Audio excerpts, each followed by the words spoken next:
So let's quickly talk about sharing leads and how this can massively increase your close rate, increase the revenue that the company is bringing in, and just give you a ton of easy leads to close. And I know, when it comes to sharing leads as a closer, could get a little iffy. It comes down like when it comes to like commission and splits and all that stuff.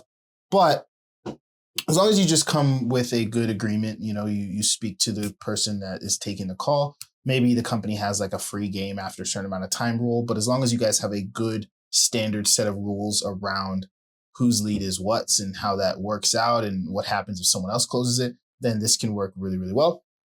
And one thing I will say is if you're not calling other people's ghosted leads after a certain amount of time, you're missing out on a ton of revenue. And I've seen this for myself time and time again, that people are usually willing to be honest or more honest, more transparent with someone else about someone else.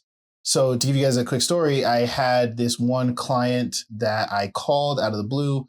It was someone that, was on my sales team, and he told me like they ghosted, he couldn't get in touch with them, and he didn't know what was wrong. He thought they had a great call, all those things. I called him out of the blue. I said, hey, saw you spoke with XYZ, a couple of months ago or a couple of weeks ago. And they said, what ended up happening?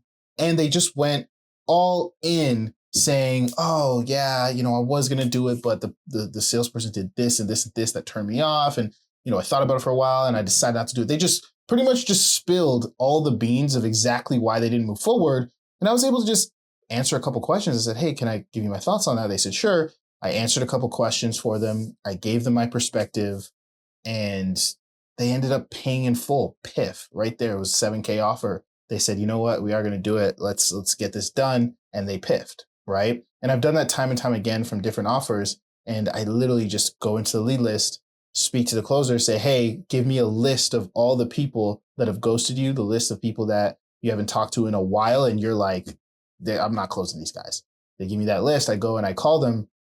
Hey, saw you spoke with John 3 months ago about XYZ. It looked like you were struggling with this. Like, and he told me you guys are a great fit. Like, what happened? And when you just kick off the call with genuine curiosity like that, calling them out of the blue, just try to see what happened. They usually, one, tell you the reasons why they didn't move forward with that rep. And it usually has something to do with the person, something they said or did or behaved in a certain way that turned them off. Two, maybe the timing was just off, and people are they're just avoiding that rep because they know they're the sales guy. So they were just avoiding that person and talking to that person again. But as soon as they get on with you, they didn't know you or another salesperson, so they were more willing to spill the beans and have a conversation with you. I can't remember what I was going to say for three, but let's go with those two reasons, right? One, they didn't want to say how they really felt to the person because something the person did turn them off. Or two, they didn't want to say how they really felt to the person because they didn't want that person. They didn't want to expose anything that would give the person leverage to sell them on. But just surely off the fact that you're a new, different person, they're willing to be open. They're willing to be honest with you. And you're probably just hitting them up at a better time frame now that they're, either they've saved some money or they've continued with the pain or problem that they're in before, and it's hasn't gotten better. So now they're ready to close now. There could be a slew of reasons, but if you guys aren't doing this, you're missing out on a ton of revenue. Every single team that I've been on has closed extra deals every week, every month that they went and they dialed old leads, not their own old leads. Obviously, you want to be doing that, but not just their old leads, but the old leads from other people on the team. Like they just passed around leads and made it more of a team effort to bring deals over the line. Now, whether you guys have a deal where it's 50% commission on those, or it's just whoever gets it, whatever the deal is, come up with a good deal and make sure to do this. There's lots of money sitting in the pipeline. You don't want to waste it. You don't want to miss out on it. Hopefully that helps. I'll see you guys in the next video.